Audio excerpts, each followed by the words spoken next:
Éternel Dieu, éternel roi, nous te prions et Seigneur, nous nous présentons devant toi, Seigneur. Nous te prions pour notre frère Aina qui va nous apporter le message ce matin.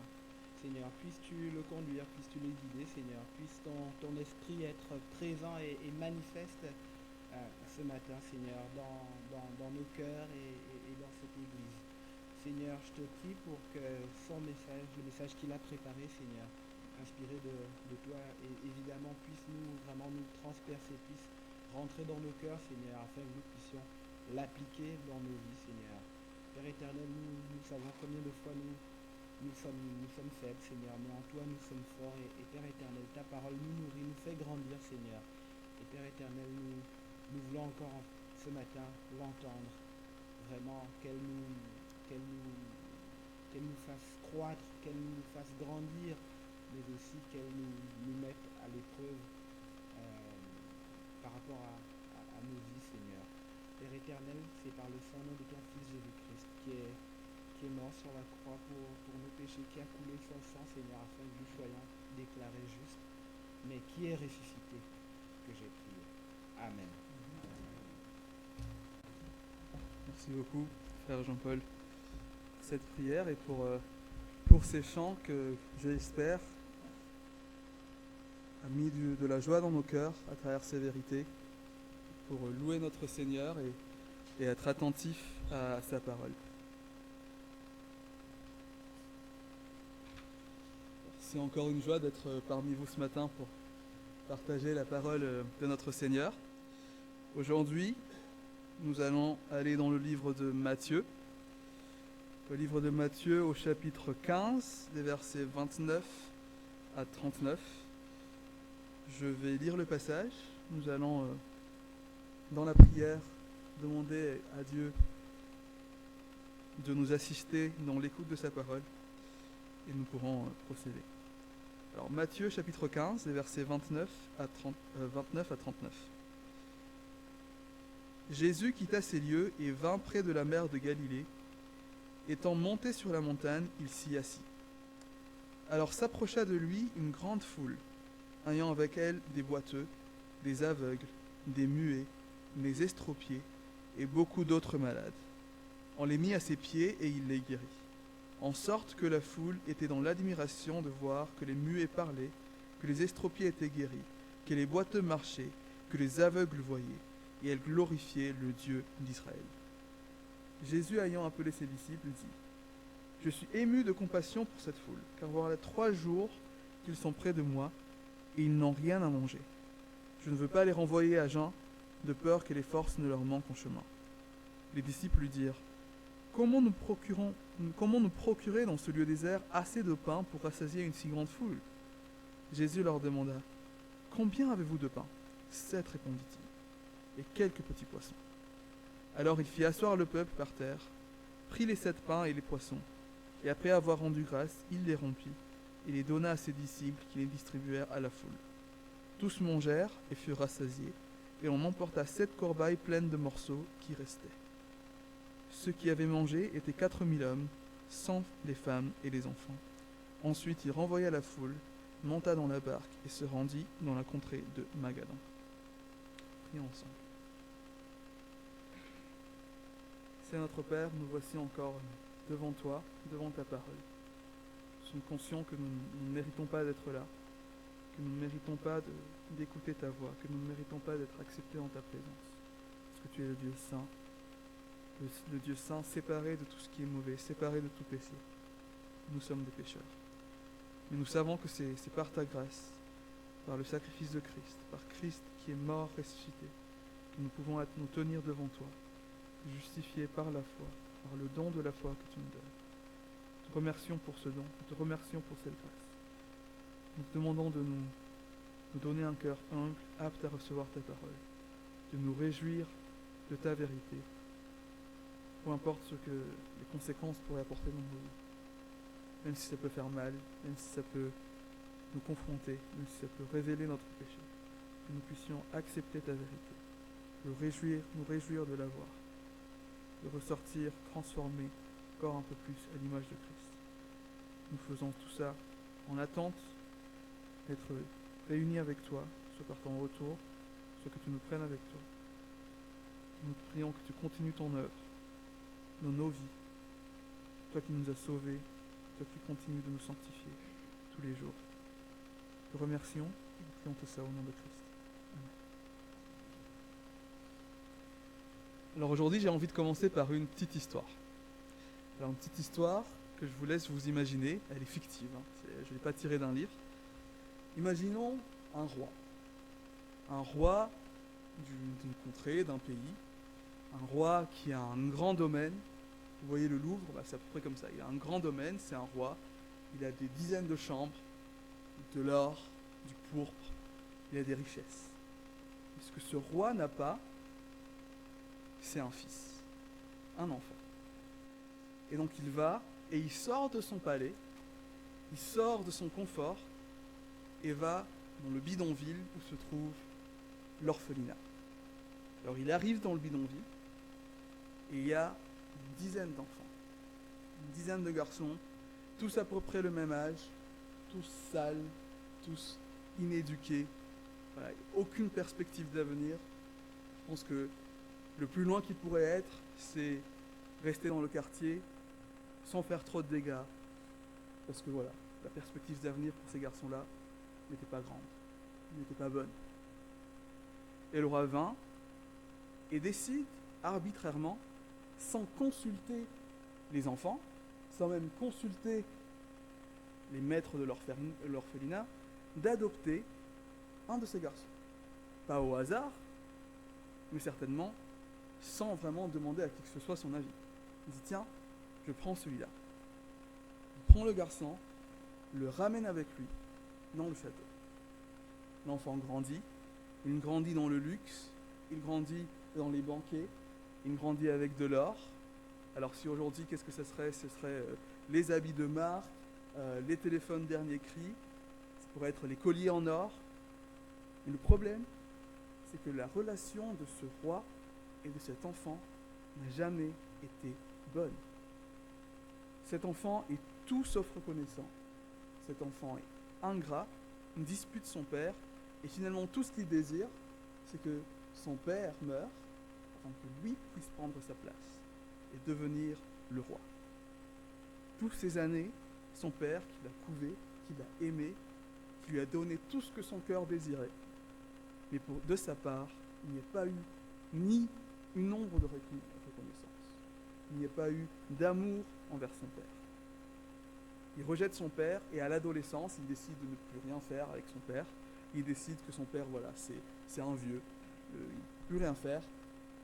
Et il s'enferme dans sa chambre avec ses amis et il fait la fête. Alors ce que le père fait, il vint et il va se balader dans la ville. Et il retourne près de l'orphelinat, il est au bidonville. Et il voit s'approcher d'autres garçons du même âge que son fils, qui étaient probablement aussi ceux qui étaient à l'orphelinat avec son fils. Des enfants sales, qui n'ont pas connu l'école, qui n'ont pas d'argent, et qui viennent lui demander ne serait-ce qu'une pièce pour aller acheter du pain pour se nourrir le soir. Le père reconnaît ces garçons, c'était les mêmes garçons qu'il n'avait pas adoptés des années auparavant. Ému de compassion pour eux, il le prend, le ramène au château, les nettoie, prennent une douche, ils mangent, et ils prennent le banquet avec le roi. Et le roi décide de les adopter, eux aussi, et de vivre avec eux. Et pendant tout ce temps-là, le premier garçon adopté, le premier fils, est encore dans sa chambre, en train de bouder, et râle parce que son père est allé chercher d'autres garçons dehors. Râle parce que son père a eu compassion de ces mêmes personnes qui n'étaient pas mieux que lui à la base. C'était des garçons comme lui, orphelins, que leurs parents originaux ont rejetés, aucune perspective d'avenir. Et qui au final, par compassion du roi, sont à la même position que lui. Alors, qu'est-ce qu'on peut dire de l'attitude de ce premier garçon ? Un garçon ingrat, un garçon qui ne reconnaît pas, qui ne méritait pas de base d'être dans la présence du roi. Un garçon jaloux, un garçon aigri. Ça me fait penser, quand on va dans Matthieu 5, 21, où Jésus dit « bénis, heureux sont les pauvres en esprit, car à eux appartiennent le royaume de Dieu. Et cette pauvreté en esprit, cette reconnaissance de ne rien avoir, cette reconnaissance de ne rien mériter, cette reconnaissance de n'être rien devant un Dieu saint et d'être un pécheur qui, comme Ésaïe, devrait s'affaler sur terre, les têtes contre la terre, parce qu'on est devant la présence d'un Dieu saint. Cette pauvreté d'esprit, cette humiliation, c'est le prérequis pour marcher avec Dieu. Et pendant sa vie sur terre, c'est les deux catégories d'interaction que Christ a eues avec les hommes. Il y a eu les pauvres en esprit, ses disciples, les collecteurs d'impôts, les prostituées, les personnes qui savaient que d'eux-mêmes, ils n'atteindraient pas les standards de Dieu et qui ont vu Christ et qui disent « Voici celui qui vient nous sauver. Voici celui par lequel nous avons une chance d'être admis dans la présence du Dieu saint » et qui l'ont suivi. Et d'un autre côté, on voit les pharisiens et le peuple juif, même ceux qui ont grandi avec Jésus, ces personnes-là qui se disent « Nous, on a la loi, et nous, on l'obéit parfaitement. » Plus on a rajouté des choses dessus, c'est pas pour les désobéir par la suite. Ces personnes qui pensent que par leurs propres œuvres, par leur propre obéissance, ils peuvent gagner leur accès au royaume de Dieu, et pire encore, parce que le royaume de Dieu leur appartient. Ils sont ceux qui gouvernent le royaume de Dieu, et non plus Dieu au final. Donc voilà les deux catégories de personnes, les pauvres en esprit, ceux qui reconnaissent leurs péchés, et ceux qui se disent qu'ils ne sont pas pécheurs, qui sont en train d'aller dans les rues et de montrer à tout le monde, à qui veut l'entendre, qu'eux sont justes. Ils sont complètement aveugles à leurs propres péchés. Si on va dans Matthieu 15, encore une fois, mais on va dans les versets un peu plus haut, Jésus dit c'est ce qui vient du cœur qui salit, qui souille l'homme. Le péché vient du cœur. Et donc Romains 3, 23 a raison quand il a dit qu'on sommes tous en péché et sont privés de la gloire de Dieu. On hérite de cette nature pécheresse d'Adam. Personne, même les personnes qui font les meilleures œuvres, ne peuvent dire qu'ils ne sont pas pécheurs. Parce que tous ont péché. Alors quand on voit ça, on a encore ce parallèle entre la vie de Jésus avec les disciples qui grandissent dans leur foi, qui ont une foi toute petite. Je ne pense pas qu'ils savaient au moment où ils allaient suivre Christ qu'il allait mourir sur la croix. Ils ne l'ont pas forcément compris.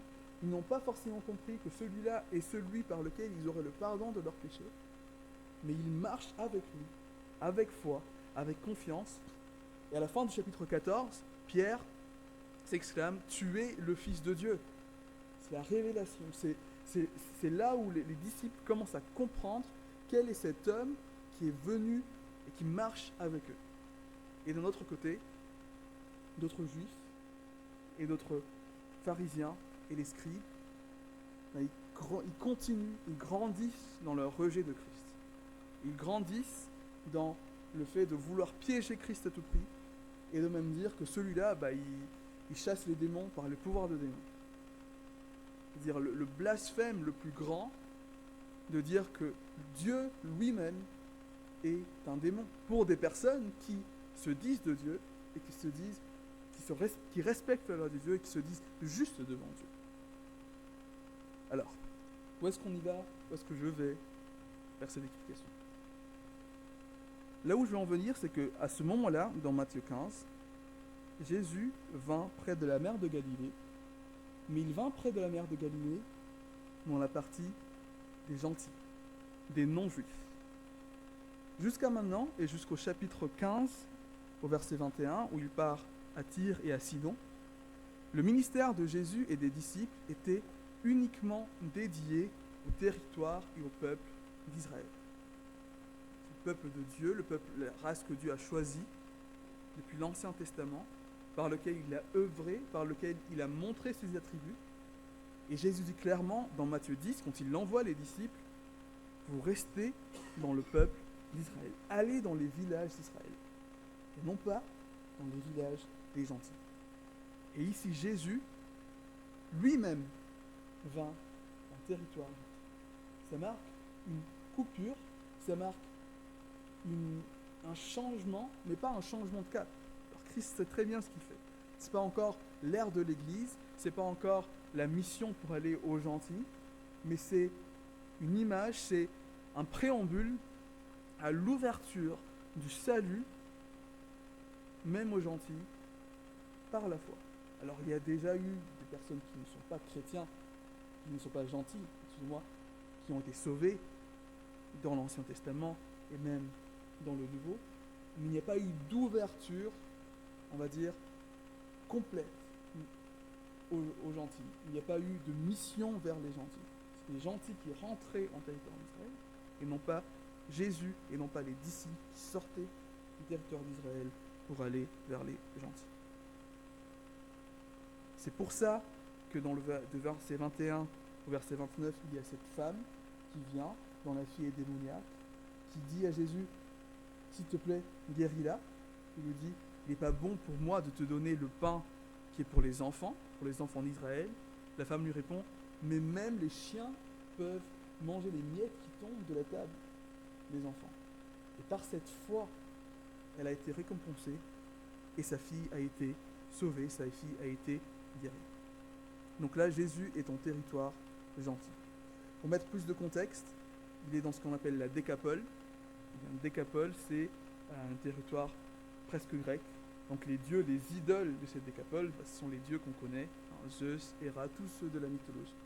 Des dieux qui n'existent pas, des dieux qui sont des idoles. Et donc c'est la seule divinité, entre guillemets, auquel ces gens-là étaient exposés. Et là, ils vont à la rencontre du seul vrai Dieu. Et ça donne une image très forte de l'amour de Dieu pour le peuple d'Israël, oui, mais aussi pour le monde. Parce que Jean 3, 16 nous dit, car Dieu a tant aimé le monde, c'est-à-dire des personnes de toute nation, de toute tribu, de toutes les langues, des personnes qui viennent de tous les horizons. Et c'est aussi l'espoir et la vérité à laquelle on s'affaire, c'est de dire que peu importe d'où nous venons, le peuple de Dieu sera composé d'hommes et de femmes de tout le monde, du monde entier. Alors, dans ce passage-là, nous allons voir particulièrement comment il y a la foi des gentils, il y a aussi leur pauvreté en esprit, ils reçoivent la grâce. Mais plus précisément, nous allons voir la compassion de Christ pour ceux qui ne méritent rien. Mais alors là, absolument rien. La compassion de Christ pour ceux qui ne méritent rien. On va voir la foi de ceux qui ne méritent rien, le soin et l'amour de Christ pour eux, et nous allons voir leur réponse en louange. Nous allons suivre le texte. Alors premièrement, on voit dans le verset 29 que la foule s'approcha, verset 30, et ils emmenaient tous les boiteux, tous les aveugles, tous les muets, tous les estropiés, et toutes les maladies qu'ils peuvent trouver, ils les ont amenés à Christ. Et ce qui est important de voir, c'est que c'est la première foule de gentils. On a eu des foules d'Israélites, on a eu des foules de Juifs, on a eu des foules qui sont venues à Jésus et qui l'a guéri maintes et maintes fois, mais c'est la première fois que tout cela arrive en territoire juif. C'est comme si vous regardez tout le temps quelque chose à la télé, un match de foot qui est tout le temps aux États-Unis ou en Amérique latine, et pour la première fois, le match de foot arrive à Paris. Alors il aurait pu être 100 fois, 1000 fois aux États-Unis, mais une fois à Paris, c'est ça ce qui vous intéresse le plus. Parce que finalement, c'est la première fois que vous êtes en présence de cet événement. C'est la première fois que vous êtes capable d'apprécier cet événement de vos propres yeux et même d'être capable d'expérimenter cet événement. Et c'est la même chose pour les Juifs. Alors les Juifs, les gentils, pardon. Les gentils, alors qu'est-ce qu'ils en savaient de la tradition juive? Peut-être pas beaucoup. Ils les voient, ils le côtoient de loin, ils savent qu'ils ont un Dieu qui s'appelle Yahweh, ils se lavent les mains, il y a des personnes qui sont un peu à l'écart parfois, et puis ils reviennent après 7 jours. Il y a des personnes qui font des sacrifices, ok. Mais sûrement, ils ne savaient pas ce que c'était la loi. Sûrement, ils ne savaient pas quel était l'objectif. Quel était l'objectif des sacrifices. Eux, leur Dieu, c'était les idoles. Eux, ils servaient leurs idoles. Ils ne connaissaient pas qui était Yahweh. Ils ne savent même pas peut-être qu'il y aurait un Messie. Comme beaucoup de personnes aujourd'hui, peut-être qu'ils pensaient que la vie, voilà, on vit, puis on meurt, et puis ben voilà, quoi. C'est fini, c'est la vie comme ça, pas de souci. Ou alors peut-être qu'ils pensaient qu'il y aurait un sauveur un jour, quelque part, peut-être, un Dieu de l'univers qui existerait. Mais ils n'avaient aucune connaissance de qui il était. Ils avaient des dieux, des idoles qui n'étaient pas actifs. Je ne sais pas s'ils n'avaient jamais prié Zeus, qu'un éclair tombait, je ne pense pas que ce soit arrivé. Ces dieux qu'ils avaient étaient inactifs. Alors est-ce qu'ils pensaient aussi que Jésus était Dieu? Peut-être, mais peut-être pas. Ils n'ont pas ce concept-là d'un Dieu vivant de toute manière. Mais peu importe ce que c'est, ils savaient que ce monsieur-là pouvait résoudre leurs problèmes. Et ça, c'est la base de la foi.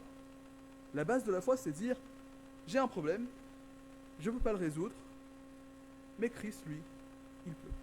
J'ai un problème, je suis un pécheur, je vais en enfer, Dieu va me juger, Dieu va me punir éternellement en enfer, et en même temps je ne peux rien y faire parce que je suis un pécheur et je ne peux rien faire que pécher. Donc quelle est la solution? Christ est la solution. Alors vous pouvez dire c'est un peu égoïste dans un sens, on vient à Christ parce qu'on sait qu'il a la solution. Mais la foi de base, c'est de même penser que Christ a la solution. Parce que beaucoup ne reconnaissent pas Christ comme la solution. Beaucoup ne reconnaissent pas Christ comme Dieu, Dieu vivant. Beaucoup ne reconnaissent pas Christ comme mort et ressuscité. Et donc beaucoup n'accepteront pas l'idée que par Christ et par la foi en lui seul, on peut être justifié de nos péchés. Donc de penser que Christ est le Seigneur et le Sauveur, voilà déjà la foi surnaturelle qui est en nous et qui nous guide à aller vers lui. Parce que nous savons que lui a la solution, que nous ne n'avons pas, que nous ne pouvons pas. Il y a un besoin et il y a celui qui peut suppléer au besoin.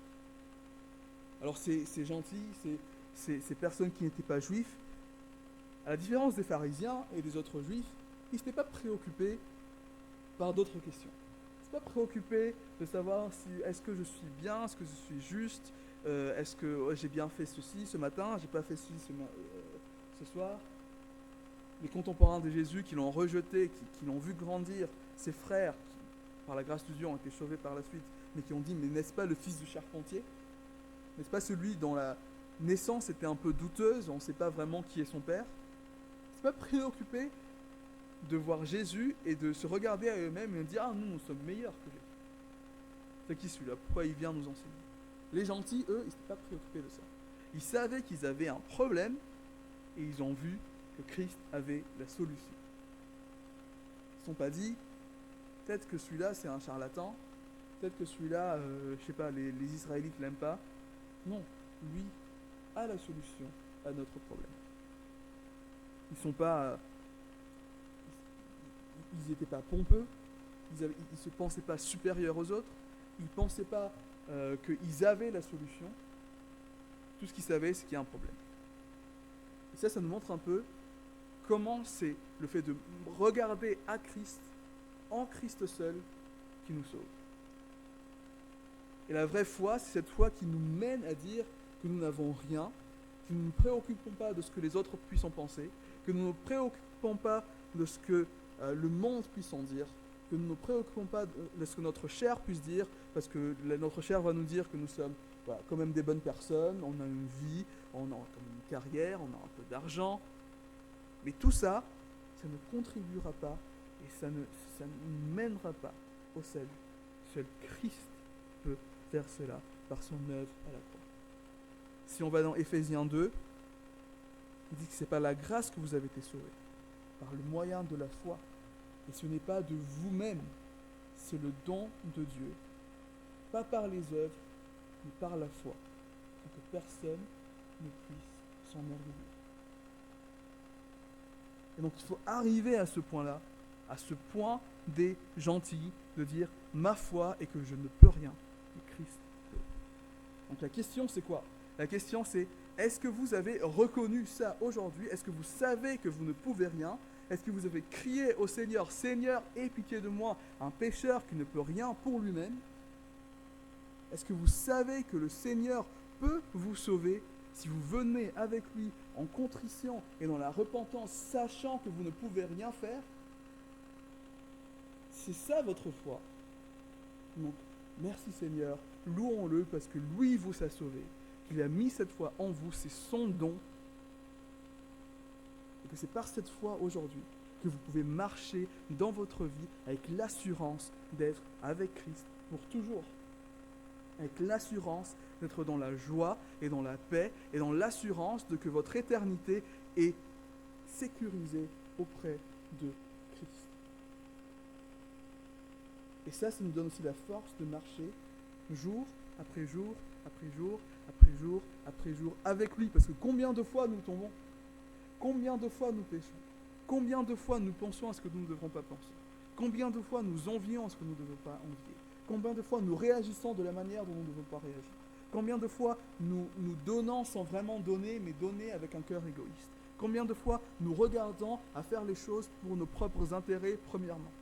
Nous le faisons jour après jour, après jour, après jour. Mais Christ est l'assurance de que le Seigneur nous acceptera dans sa présence. Et Christ est l'assurance de qu'il nous rendra parfaits pour le jour de son avènement et que nous sommes en sa main. Alors c'est pour ça que la foi est si importante.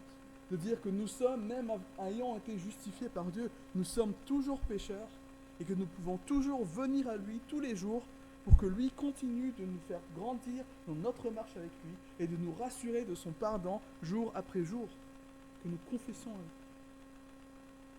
Si vous voulez un exemple de foi, voilà dans ce texte-là, on y trouve pas de préoccupation, pas de qui il est, il voit Christ, il voit, voilà la solution, il s'approche avec confiance, parce que le Seigneur va pouvoir être capable de faire.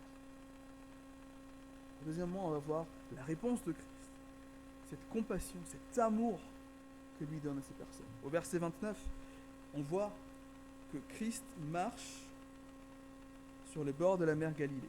Alors il était à Tyr, donc Sidon, il aurait pu très bien revenir en territoire juif. Il aurait pu avoir été là juste pour 2-3 jours, et puis cette femme est venue, et puis bon voilà, elle est là, on va l'aider, elle a de la foi, et puis revenir au peuple d'Israël. Mais il ne l'a pas fait. Alors sûrement peut-être aussi, c'est parce que c'était le territoire d'Hérode Antipas. Non, Matthieu 14, il a tué Jean-Baptiste. On sait que ce n'était pas encore l'heure de Christ, donc il n'allait pas se livrer à lui. Mais en même temps, comme ce n'était pas son heure, peu importe ce qui serait passé, Hérode n'aurait rien pu faire contre lui. N'oublions pas que Christ est Dieu. N'oublions pas que Christ a pouvoir sur toutes choses. Si Hérode ne peut rien contre lui parce que ce n'est pas le moment, il n'a certainement pas peur de revenir en ce territoire. Pourquoi il reste là?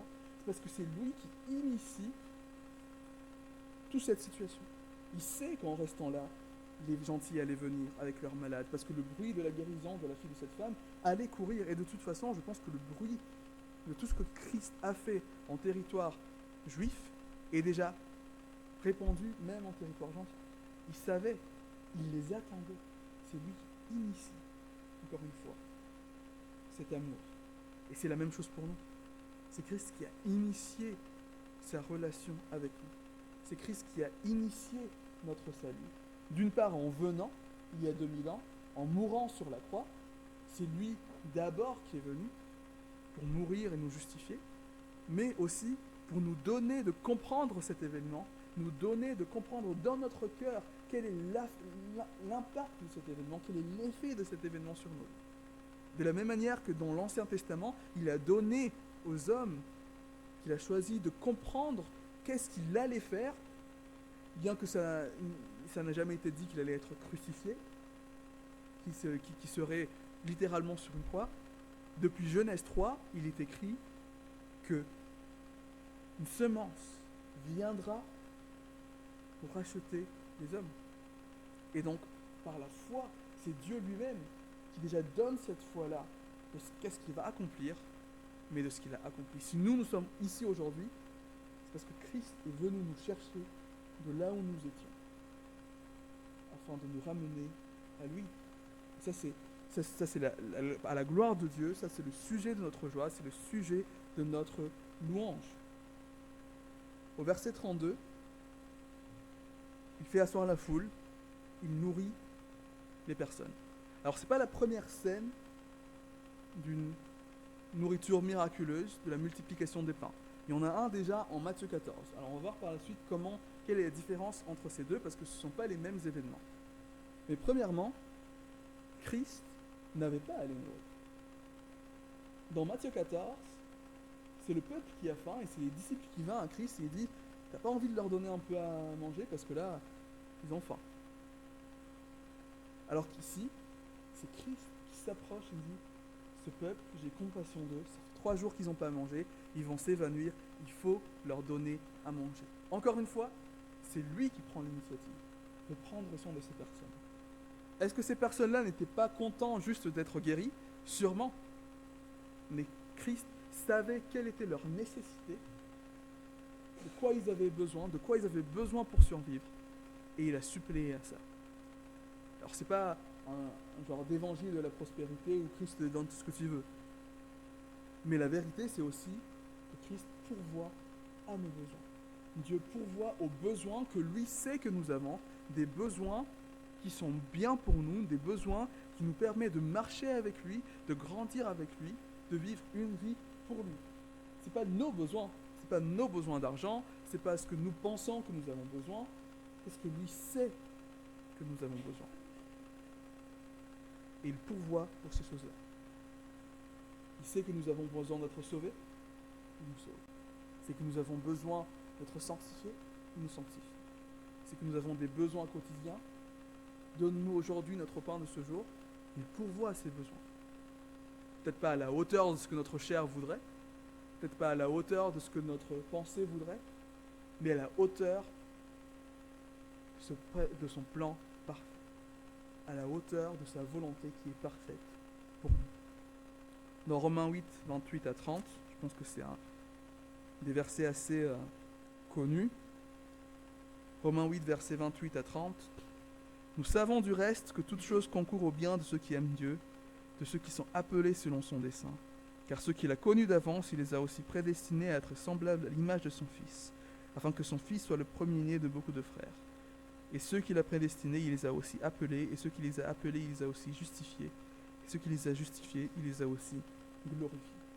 C'est-à-dire que toute chose nous mène à cette vie de sanctification, jusqu'à ce que le Seigneur nous reprenne avec lui. Et il va pourvoir à nos besoins dans ces termes-là. Ils vont pourvoir à nos besoins dans cet objectif-là.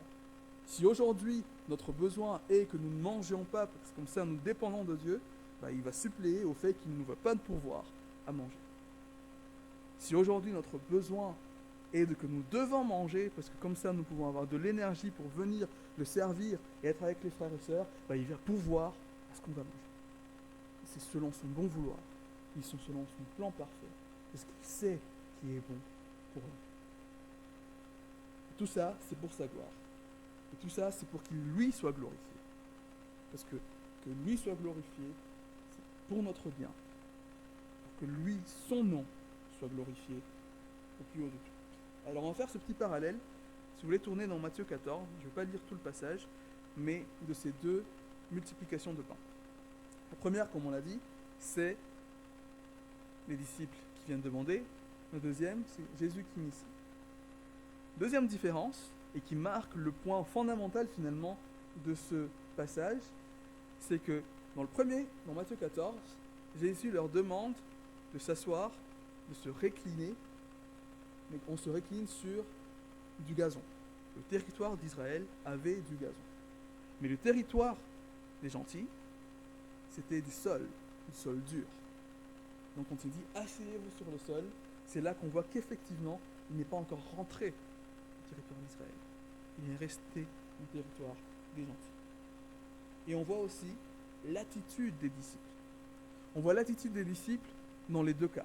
Dans le premier cas, les disciples sont, de manière genuine, de manière légitime, demandent, mais où est-ce qu'on va pouvoir avoir du pain pour tous ces gens-là ? On ne sait pas.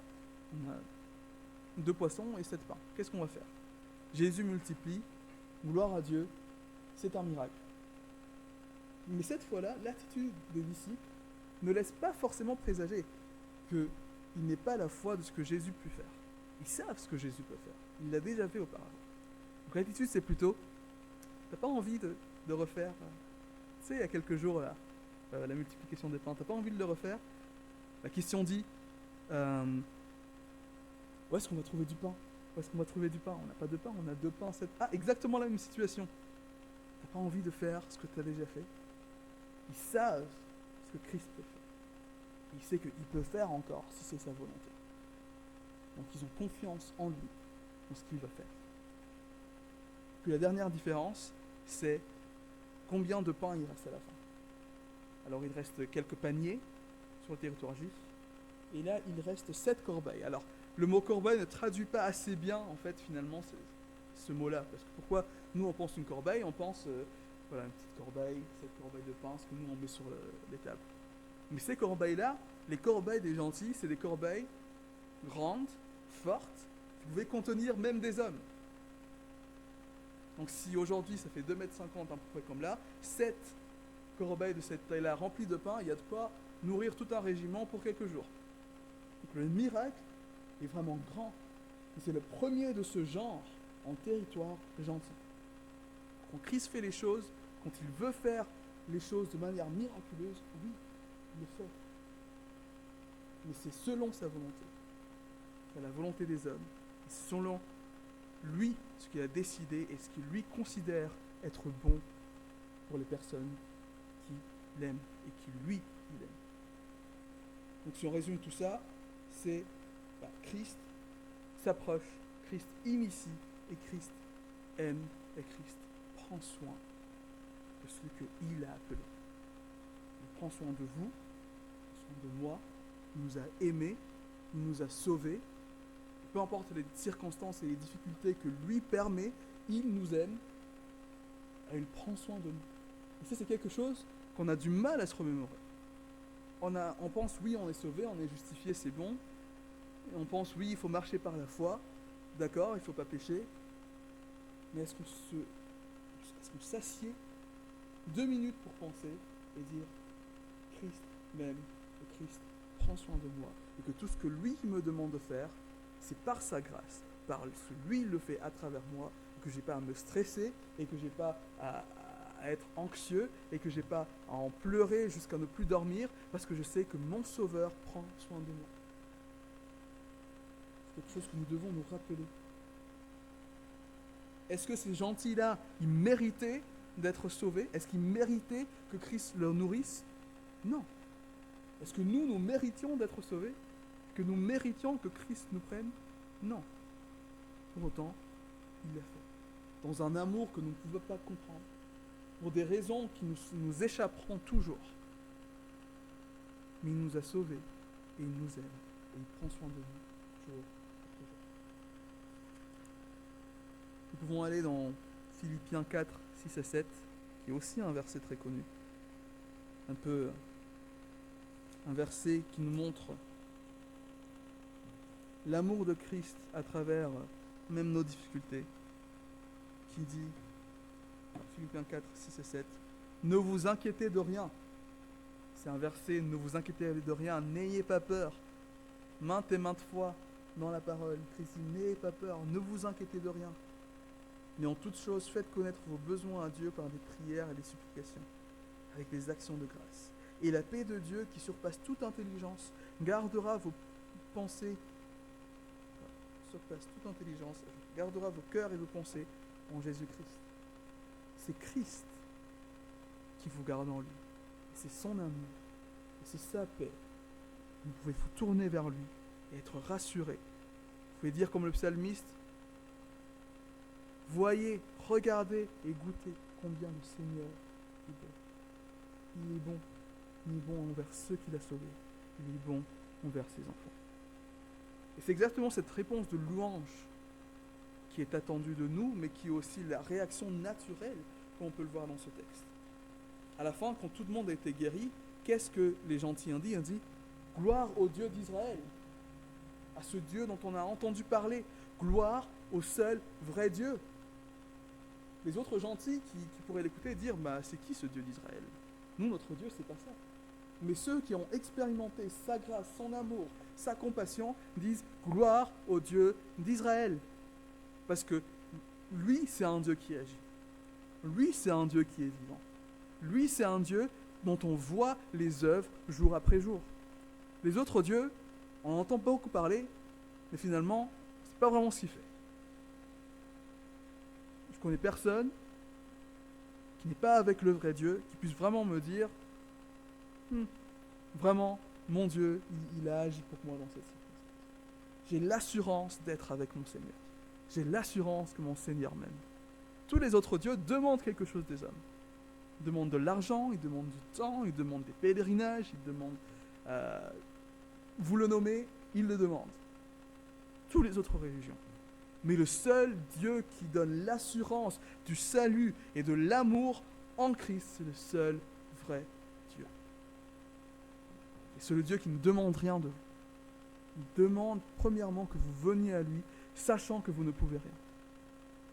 Et il vous demande les choses, sachant que c'est lui qui pourvoira par sa grâce le moyen de le faire par vous. Si vous pensez que vous pouvez obéir au Seigneur sans que son esprit soit à l'œuvre, ça n'arrivera pas. Alors, peut-être de l'extérieur, ça marche. Mais dans votre cœur, vous savez que ça ne marche pas. Et les conséquences arriveront tôt ou tard.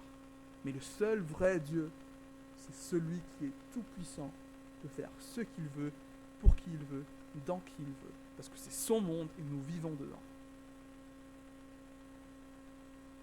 Donc ça, c'est la réponse qu'il y a pour nous. De reconnaître la divinité de Christ et de reconnaître que Dieu est le seul vrai Dieu.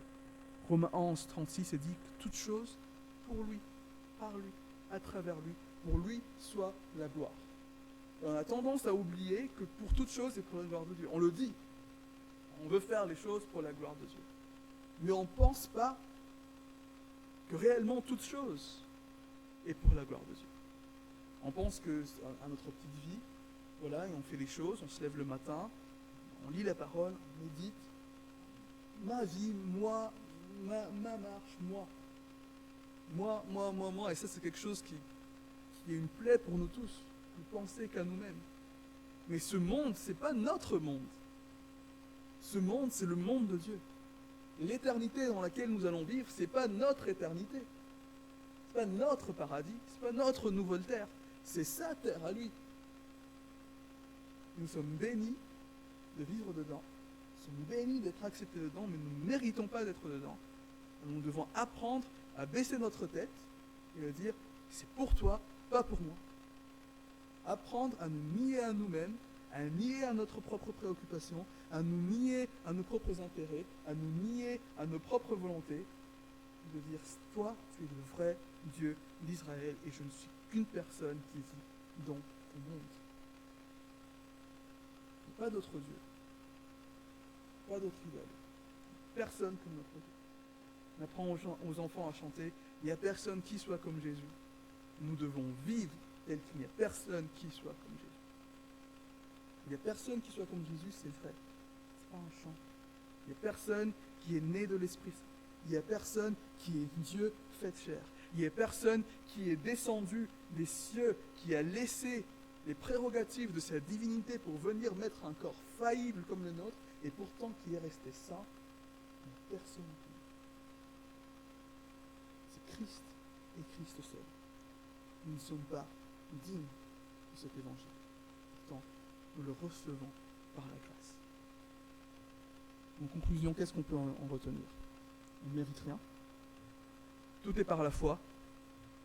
Tout est par Christ, pour Christ, et pour Dieu, pour sa gloire. C'est que je sais. Amen.